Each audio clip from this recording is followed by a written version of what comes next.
Dr Nshuti yakomeje kwandika agira ati uko ibiremwa bitavuga ndetse n'ibihumeke bitabasha kubeshya niko n'abakuze nabo babigenza.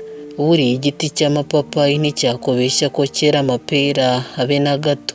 Nticyakwihagararaho umuyaga uje ngo kibeshye ko nta muyaga uhari, ahubwo bibigaragaza uko biri ubundi wowe ukifatira imyanzuro. Uko niko abakuze nabo babigenza. Umubyeyi w'Isheja nawe ntiyaripfanye akimara kumenya ko Irakiza akunda umukobwa kandi abizi neza ko nanjye mukunda ndetse n'Isheja nawe ankunda. Yanze kwemera guhakana nk'uko nari ndi kubimusaba ndi kumwicira utujisho, ahubwo asubiza Irakiza ikibazo yari amubajije, amubaza iby'ubwo bukwe bari kwitegura. Umubyeyi yantunze agatoki, Irakiza arahindukira arandeba, nuko arasubiza ati uyu muvuzi niwe nemereye umukobwa wanjye. Nuko umukecuru ambazanya amatsiko menshi ansaba kumusobanurira uko byagenze. Yagize agahinda agira ngo umukobwa we naramwanze sinkimukunda. Nari ndi kumwe na nyir'ibitaro ari umukoresha wanjye, sinari nzi aho nahera inkuru nk'iyo, nikije imitima ngerageza kubyirengagiza, nuko ndabeshya mbabaza umukecuru mubwira ko ibyo yabonye bitari urukundo ahubwo amagambo meza navugiye ahiwe ubwo nari ndi kumwe n'Isheja yari ayo kurema agatima Isheja kugira ngo atiyumva nk'aho ari wenyine muri iyi si. Nazamuye ijwi nuzuza agahinda mu mutima wa nyina w'Isheja, gusa sinari nzi ko ndi gucukura imvi izashyingurwamo urukundo rwanjye. Nakomeje mubwira nti niko abavuzi tubayeho, hari ubwo biba ngombwa ugakunda kugira uhumuriza. Umukecuru yanze kubyumva aranyitegereza ambwira ko mubeshya. Yambwiye ko nubwo amaso ye atakireba neza ariko atakwibeshya ku marangamutima y'abantu. Yansubije ababaye ambwira ati ndetse n'ijwi ryawe naryo ririmo urukundo ukunda Isheja. Nagerageje guhakana ariko kuri uwo mukecuru yarakubonye kandi yari akuzi, ndetse n'urukundo nkunda Isheja sinari kubasha kurutandukanya nanjye kuko ntirwari mu mutima gusa ahubwo rwari rwarakwiriye mu ngingo zose z'umubiri wanjye. Niwo mwuka nahumekaga, nirwo rumuri rwayoboraga amaso yanjye. Uwari uzi kwitegereza wese yabonaga ingano y'urukundo mu mboni z'amaso yanjye. Irakiza yari ari kwibaza ibyo ari kumva ari nako atekereza ku byo yari amaze iminsi abona.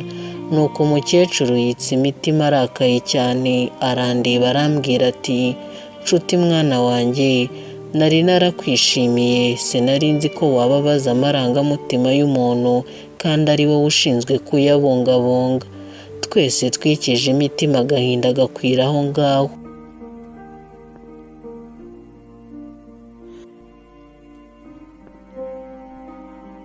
Inzu yo kwa Isheja yahise ituza tumera nk'aho twapfushije. Amagambo ashira ivuga Irakiza ntiyongeye kubona aho hera avuga iby'urukundo rwe. Amasaha yari ari gutinda ngo muhe ubusobanuro mugomba. Iyaba byari bishoboka uwo munsi nari gushaka indi nzira cyangwa nanjye nkagenda mu yindi modoka. Nari ndi kumva ntiteguye kwisobanura ku marangamutima yanjye kandi ndi kubeshya nubitse umutwe kuko nari ndi gutinya guhuza amaso na nyina w'Isheja. Nyuma y'umwanya twese tutari kuvuga, Irakiza yabaye umugabo arasezera. Amasaha yari akuze, nari nibagiwe ko igihe cyo kujya kugaburira Isheja cyarenze. Umukecuru yaradusezeye araduherekeza tugeze ku modoka. Irakiza yinjiye imbere yanjye nsigarana n'umukecuru, nuko muha urwandiko yandikiwe n'umukobwa we. Nararumuhaye ararwitegereza ararureba nuko ararurambura nsaba kumusobanurira kuko watarazi gusoma.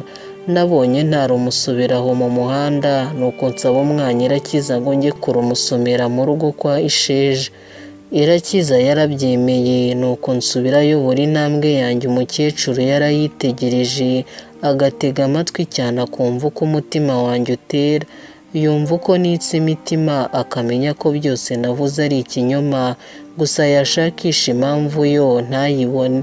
Twageze iwe nuko aricara atega amatwi imvamutima z'umukobwa. Narambuye ibaruwa mbona umukono n'uw'Isheja koko. Mu mabaruwa menshi Sheja yanditse, iyo niyo yageze kuri nyina. Yarayandikaga ntiyibuke ko yayanditse, ndetse ntabashe kubona uwageza ayo mabaruwa ku mubyeyi we. Ayo mabaruwa yose nari nyabitse, nakundaga kuyanyuzamo amaso nkabona intimba yuzuye urukumbuzi umwana akumbuye umubyeyi we. Umukecuru yateze amatwi ndetse afite amatsiko menshi yo kumva icyo umwana we amubwira. Yari amukumbuye, ibyo byari mu maso ye, ndetse nawe yari afite ibyo ashaka kumubwira, ariko yari ari kure ye. Natangiye gusoma ibaruwa Sheja yandikiye nyina, ngerageza uko nshoboye mpindura amarangamutima y'urukundo nari mfite.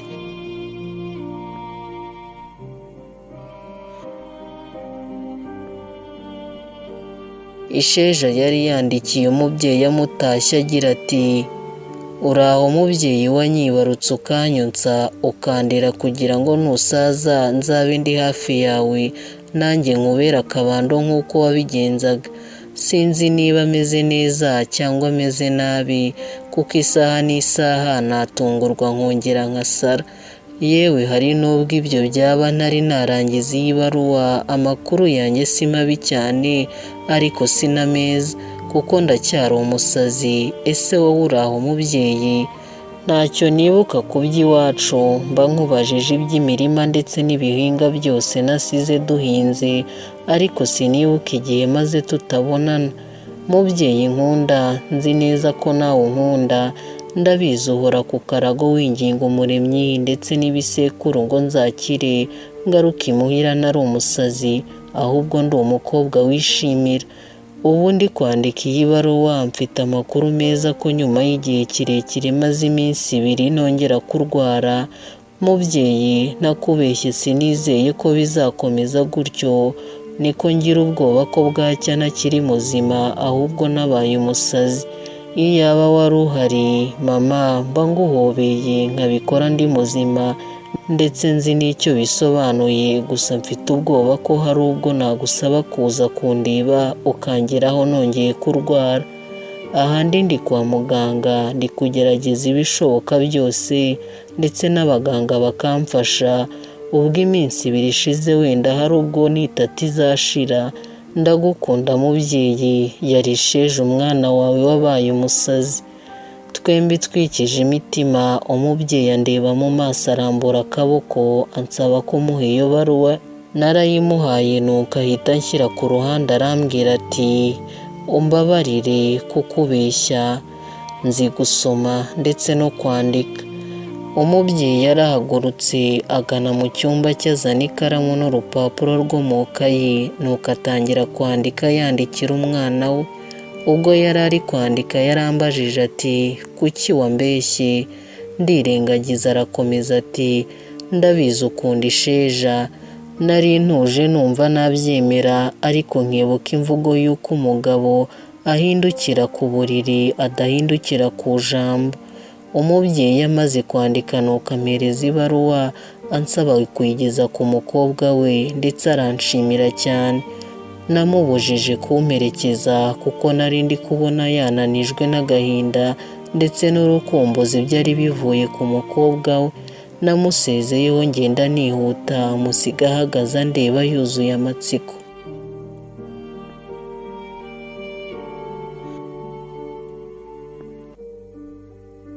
Nageze ku muhanda nsanga imodoka irakiza ntayihari. Nabanje gutegereza umwanya muto, ari nako mfashe telefoni mu biganza byanjye ndi gukibaguza. Mbonye Irakiza atari kugaruka ndamuhamagara icamo, ariko ntiyayifata. Nibajije icyabaye sinakimenya, nuko mwandikira ubutumwa bugufi mubwira ko ngiye gutega moto zisanzwe, ndetse mubaza niba ari amahoro. Urwandiko rw'umubyeyi rwari ruri kumvuna, ngomba kwihuta nkajya kurutora nkaruha nyirarwo. Nafashe imodoka ari nako ndeba ku isaha. Nari maze kurenzaho amasaha 2 ku masaha 6 yari agenwe kugira ngo Sheja aruhuke. Iyo ufite impamvu ituma wihuta, nibwo ubona ko ibintu byo mu isi bigenda buhoro. gusa biba imbusane iyo ugomba gutegereza kuko icyo gihe ibintu byo mu isi biba biri kwihuta, igihe kiba kiri kugusiga ukumva watambikaho ikiganza kigahagarara. Imodoka yari iri kugenda buhoro cyane ku buryo nari ndi kumva nayivamo nkiyirukira, gusa narihanganye nuko ngera aho ngomba kuviramo. Mu gihe nicaye kuri moto, Irakiza yarampamagaye ansaba kumusangira iwe, kuko niyo yari ari ntiyamaye umwanya wo kumusobanurira ko Isheja akeneye uwo kumwitaho. Yahise akupa telefone, yari atangiye guhinduka. Uwari inshuti yanjye, urukundo rwari ruri kumwuzura umutima, ruri guhisha uruhu rwe rwo kwiyoberanya, ahubwo ari kwigaragaza uko ari. Nasabye umumotari ko yahindura icyerekezo, nuko twerekeza kwa Irakiza. Buri uko nahageraga sinahwemaga kwifuza iyo nzu ye, yari inzu y'agatangaza yubatse ahantu heza. Umurinzi yari amaze kumenyera, nari narahagize nko mu rugo. Nuriye nihuta nza aho ngomba kumusanga, nasanze yicaye nk'uko bisanzwe yari ari kunywa urwarwa. Yumvishe ibirenge byanjye arahindukira arandeba, nubwo yagerageje kubihisha ariko yari ababaye ndetse afite n'amatsiko y'ubusobanuro bwanjye. Yampaye ikaze mu cyubahiro nk'uko yari asanzwe abigenza, ansaba kwicara ndetse no kwisanzura.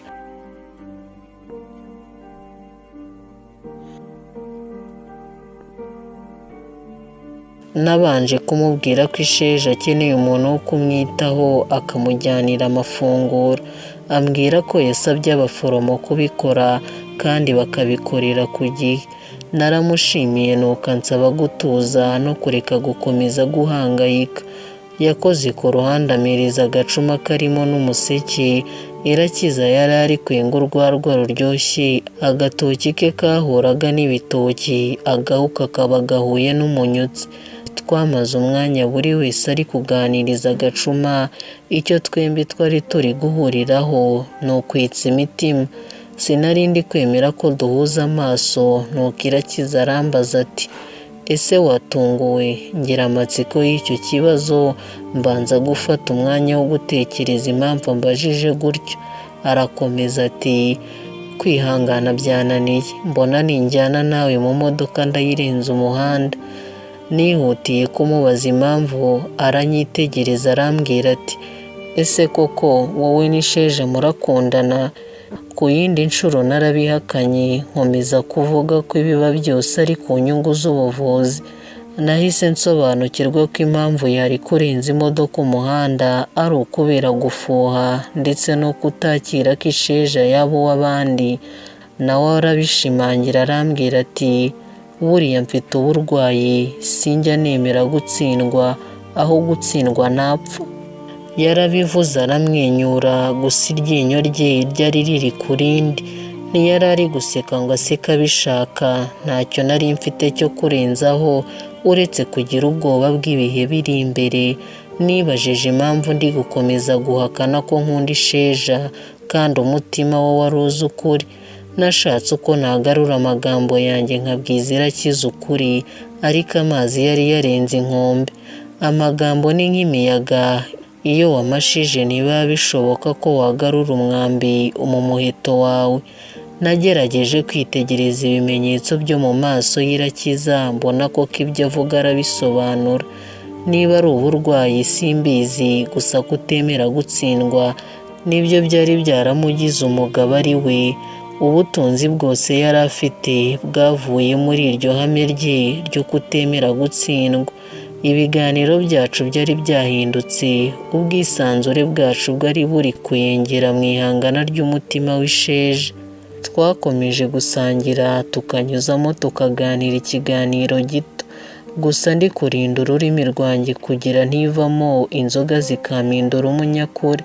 Irakiza yamaze guhimbuka, nuko arambwira ati, kuva nabaho mu buzima bwanjye sinigeze ntekereza umuntu utari njyewe, ariko impinduka ndi kugira ziri kunyuzuzamo ubugugu bwinshi.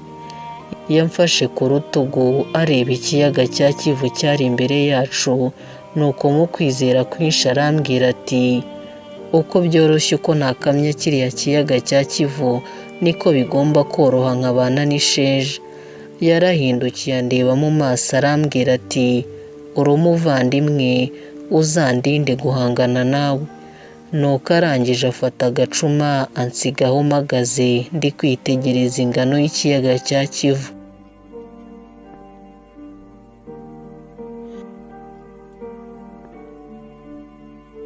Ntabwo tubihitamo ko umuntu runaka atubera inshuti cyangwa umwanzi. Akenshi duhurira nabyo muri uru rugendo rwo kubaho. Amarangamutima niyo aba atuyoboye, akeneye ko abadushimisha batuba hafi, nuko abatubabaza bakajya kure yacu. Twe turi abagenerwabikorwa bibera muri iyi si. Iyaba isi yumva amajwi y'abayinginga, yari kumva gutakamba kwanjye, agahindura uwo nari we, simba inshuti ye irakiza. Wenda wasanga ari byo byandokoye, ubu mba ndi amateka. Gusa aho kubaho muri ubu buribwe ndi mu rukumbuzi rutagira ingano, aho gupfa mpagaze nk'uku nashiramo umwuka. Iryo joro natashye n'amaguru, ngenda nihagazeho nirinda kudandabirana. Buri ntambwe nateye yari iri kujyana n'ibitekerezo byinshi byari biri kurwanira mu bwonko bwanjye. Nari ndi kwibaza icyo nakora nkakibura. Umutima wari uri kwerekeza ku bitaro ngo njye kureba Isheja, ariko ubwonko bwo buri kunyobora iwanjye. Hari haciyemo agahina hagera. Nagezeyo nsanga Kwizera ntararyama, ari kureba umupira w'amaguru kuri televiziyo. Yatunguwe no kumbona urwarwa rwangenje uko nari meze, nuko amfata akaboko angeza mu ntebe. Naramwitegereje ndifuza nti uwansubiza ibwana, nkajya mbona izuba rirasa rikarenga, nkibaza iyo riri kujya. Nabonaga ukwezi, nkamenya ko buri gace kagira ukwezi kwako kugomba kukamurikira. Nkabaho nkunda buri wese, nta mpamvu n'imwe nabona yatuma muhanganira n'undi muntu. Nkiberaho gutyo mbona bagenda bose, nkibwira ko bagiye gukora ibyiza, nyamara harimo n'abahemu. Nifuje kuba umwana ngo nsubire uko narindi kera, urukundo ntazi icyo ruvuze, ahubwo nibereho mu nzozi z'ahazaza gusa. Uwari gusubiza ibihe inyuma, nari guhindura inzira zanjye. Nuko aho nayobeye ndi kujya kuba umuvuzi, nkahakosora nshaka ikindi mbacyo.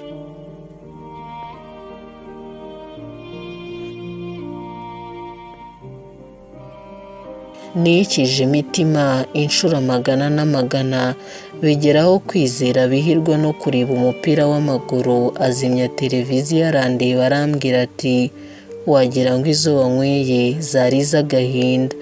Nuko nanjye musubiza mu rurimi rwagobye nti ni agahinda karuta kandi. Kwizera yagize ubwoba, nuko ambaza icyabaye.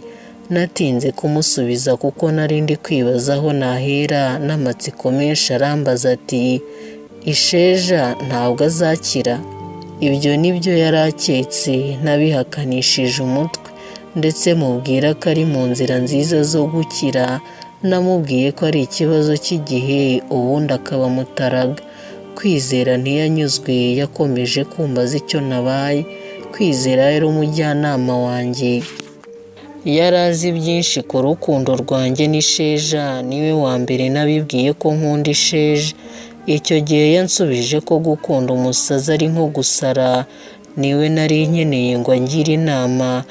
N'ubu uyu mutwe mbanza kumutuma amazi ngo mvangiremo urwarwo nari maze kunywa, nuko nawe abikora yihuse. Namaze kugotomera uwo mubyeyi w'ibinyobwa, nuko mubwira intera y'agahinda kanjye. Namunyuriyemo byose, mpera ku mateka y'urukundo rwanjye n'Isheja. Nawe ntiyarambiwe, yarakomeje aranyumva, nubwo yari ameze nk'uri kumva inkuru yumvishe. Ngeze no kuri Irakiza nabwo ndabimubwira byose, nuko mubaza icyo nakora kugira amagarare hagati, aho nakwita kuri Isheja ndetse sintakaze n'inshuti yanjye magara. Kwizera yarasetse ambwira ko buri gihe hari icyo guhomba ndetse no kugumana. Yabivuze mu magambo yagira ati urahitamo urukundo cyangwa ubushuti. Yakomeje ambwira ko iyo ubucuti bwavangiwe n'urukundo kubigumana byombi biba bigoye, uba ugomba kurekura kimwe kikagenda. Sinari nshaka ko ibyo Kwizera ari kuvuga byaba impamo, ariko ubuzima bwari buri kunsunikira kuri uwo murongo wo guhitamo hagati y'Irakiza ndetse n'Isheja. Kwizera yari inshuti itancira urubanza ndetse yiteguye kunshyigikira muri mwanzuro wose nafata. Gusa mbere yo gufata imyanzuro yabanzaga kungira inama, ambwira uko yumva ibintu. Yari umwana muto, ariko igihe yamaze ku muhanda yirira ndetse arera bagenzi be, yari yarize amasomo menshi yamufasha gutwara ubuzima bwe.